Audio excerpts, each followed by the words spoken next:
Okay friends, త్వరలో అయితే ఓటీటీలోకి వస్తున్న సినిమాలని చూద్దాం. కరీముల్లా బిర్యానీ పాయింట్ ఈ మూవీ అయితే నవంబర్ 30వ తేదీ నుంచి అయితే ఈటీవీ విన్ అయితే స్ట్రీమింగ్ అవుతుంది. ధూల్పేట్ పోలీస్ స్టేషన్ డిసెంబర్ 5 నుంచి అయితే ఆహా యాప్లో అయితే స్ట్రీమింగ్ అవుతుంది. కుట్రం పురిందావన్ డిసెంబర్ 5 నుంచి అయితే సోనీ లీవ్లో అయితే స్ట్రీమింగ్ అవుతుంది.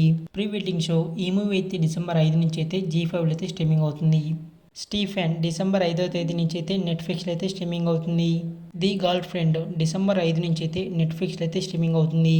సూపర్ మ్యాన్ డిసెంబర్ 11వ తేదీ నుంచి అయితే జియో హాట్స్టార్లో అయితే స్ట్రీమింగ్ అవుతుంది. సింగిల్ పాప డిసెంబర్ 12వ తేదీ నుంచి అయితే నెట్ఫ్లిక్స్లో అయితే స్ట్రీమింగ్ అవుతుంది. 3 రోజెస్ సీజన్ 2 డిసెంబర్ 12వ తేదీ నుంచి అయితే ఆహా యాప్లో అయితే స్ట్రీమింగ్ అవుతుంది. ఫాల్ అవుట్ సీజన్ 2 డిసెంబర్ 17వ తేదీ నుంచి అయితే అమెజాన్ ప్రైమ్ వీడియోలో అయితే స్ట్రీమింగ్ అవుతుంది. ప్రేమంటే డిసెంబర్ 19 నుంచి అయితే సన్నెక్లో అయితే స్ట్రీమింగ్ అవుతుంది. 12A రైల్వే కాలనీ డిసెంబర్ 19 నుంచి అయితే అమెజాన్ ప్రైమ్ వీడియోలో అయితే స్ట్రీమింగ్ అవుతుంది. ఇవన్నమాట త్వరలో ఓటీటీలో స్ట్రీమింగ్ అవుతున్న మూవీస్. వీడియో నచ్చితే లైక్ చేయండి, షేర్ చేయండి, అలాగే మన ఛానల్ అయితే సబ్స్క్రైబ్ చేసుకోండి.